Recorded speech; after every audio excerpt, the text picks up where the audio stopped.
Écriture connectée vous présente Transmission, un moment de reconnexion. Installez-vous confortablement et laissez-vous guider au son de ma voix.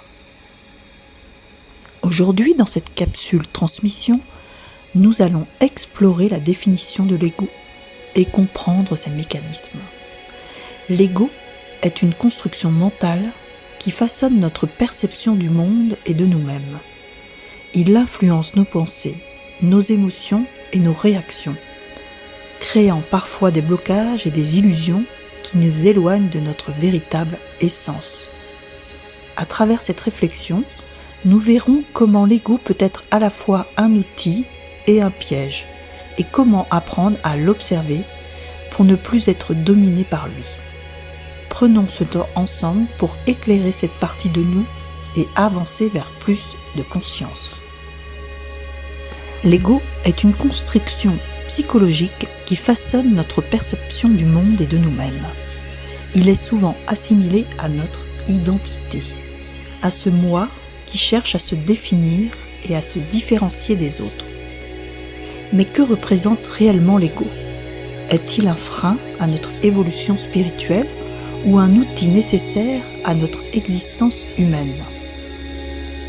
L'ego se construit dès l'enfance à travers nos expériences, nos croyances et nos conditionnements. Il façonne nos réactions face aux événements et définit la manière dont nous nous positionnons dans la société. Pourtant, il est aussi une illusion, car il ne représente qu'une partie de notre être et non notre essence véritable. Il agit comme un masque qui nous éloigne de notre nature profonde, nous faisant croire que nous sommes séparés du reste du monde. L'ego cherche à contrôler, à posséder et à dominer pour se sentir en sécurité. Il nous pousse à nous identifier à nos réussites, à nos échecs, à nos rôles sociaux, mais aussi à nos blessures et nos peurs. Lorsque nous nous laissons gouverner par lui, nous devenons prisonniers d'un cycle de comparaison, de jugement et d'attente extérieure. Plus nous nous accrochons à notre ego, plus nous souffrons, car il se nourrit de séparation et de résistance au changement. Les conflits intérieurs naissent toujours de la peur de perdre une identité construite de toutes pièces. L'ego craint l'inconnu, car il remet en question les repères qu'il a érigés.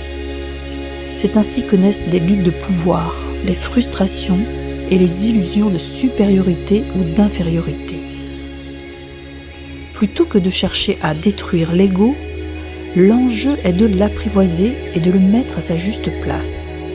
Il n'est pas un ennemi, mais un outil qui, lorsqu'il est aligné à notre essence, peut nous permettre d'exprimer notre individualité sans pour autant nous enfermer dans l'illusion de la séparation. Un ego équilibré devient un serviteur de l'âme et non son maître. La véritable transformation réside dans la prise de conscience que nous sommes bien plus que ce que notre ego veut nous faire croire.